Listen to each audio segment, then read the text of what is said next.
Israel ആക്രമണത്തിൽ ലെബനനിൽ വീണ്ടും മരണം.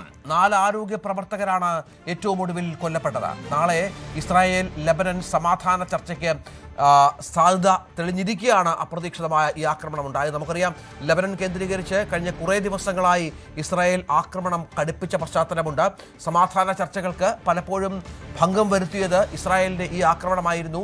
ഏകപക്ഷീയമായ കരാർ എന്ന് ഇസ്രായേൽ വെടിനിർത്തലിനെ വിശേഷിപ്പിച്ചതുപോലും ഈ പശ്ചാത്തലത്തിലായിരുന്നു. ലെബനൻ ആ കരാറിൻ്റെ പരിധിയിൽ വരുന്നില്ല എന്നും ഇസ്രായേൽ പറഞ്ഞത് പ്രധാനപ്പെട്ട ഒരു കാര്യമാണ്. വി വിനോദ് ഏറ്റവും പുതിയ വിവരങ്ങളുമായി ചേരും. വിനോദ്, ഇതിപ്പോൾ ലെബനനിലുള്ള ഹിസ്ബുള്ള കേന്ദ്രങ്ങൾക്ക് നേരെയാണ് ആക്രമണം കടുപ്പിച്ചിരിക്കുന്നത്. കഴിഞ്ഞ കുറേ ദിവസങ്ങളായി വലിയ മരണങ്ങൾ സംഭവിക്കുന്നുണ്ട്.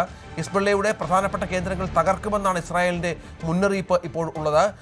ഇപ്പോഴും ആക്രമണം തുടരുകയാണോ? ചർച്ചകൾക്ക് ഭംഗം വരുത്തുന്ന രീതിയിലാണോ ഇപ്പോൾ സംഭവവികാസങ്ങൾ?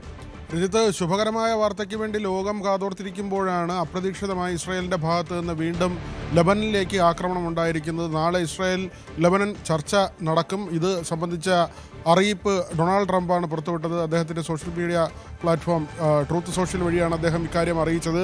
വളരെ നിർണായകമായ ഒരു ചർച്ചയിലേക്ക് കാര്യങ്ങൾ പോകുന്നുവെന്ന് ട്രംപ് പറയുന്നു.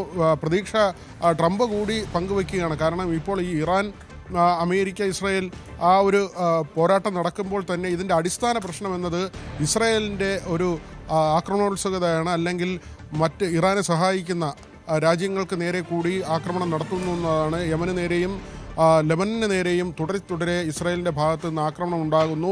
ഇന്ന് ലെബനനിലേക്ക് നടന്ന ആക്രമണത്തിൽ 4 ആരോഗ്യ പ്രവർത്തകരാണ് കൊല്ലപ്പെട്ടത്. ഈ യുദ്ധം തുടങ്ങിയ ശേഷം ഏതാണ്ട് 2200-ലധികം ആളുകൾ ലെബനനിൽ മാത്രം കൊല്ലപ്പെട്ടു. 2500-ലധികം ആളുകൾ ഇറാനിലും കൊല്ലപ്പെട്ട സാഹചര്യമുണ്ടായി. മറ്റ് ഗൾഫ് രാജ്യങ്ങളിൽ ഇറാൻ്റെ ഭാഗത്തു നിന്നുള്ള തിരിച്ചടിയിൽ ഇന്ത്യക്കാരുൾപ്പെടെ കൊല്ലപ്പെടുകയും ചെയ്തിട്ടുണ്ട്. അങ്ങനെ വലിയ തോതിൽ ആൾനാശം സംഭവിക്കുന്നൊരു സാഹചര്യമാണ്. അവിടെയാണ് നാളെ ഇങ്ങനെ ഒരു ചർച്ച. അത് പ്രധാനമായും അടുത്ത ആഴ്ച ഇറാനും അമേരിക്കയുമായുള്ള ചർച്ചയുണ്ട്. അതും ട്രംപ് തന്നെയാണ് അറിയിച്ചത്.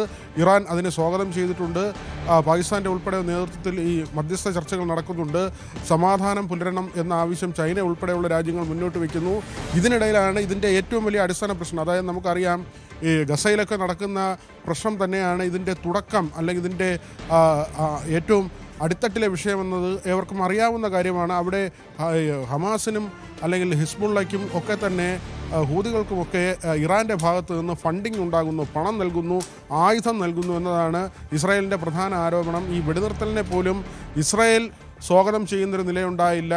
മാത്രമല്ല, ലെബനനൊക്കെ തന്നെ ഈ വെടിനിർത്തൽ കരാറിൻ്റെ പരിധിയിൽ വരുന്നേ ഇല്ല എന്നാണ് ബെഞ്ചമിൻ നെതന്യാഹു പറഞ്ഞത്.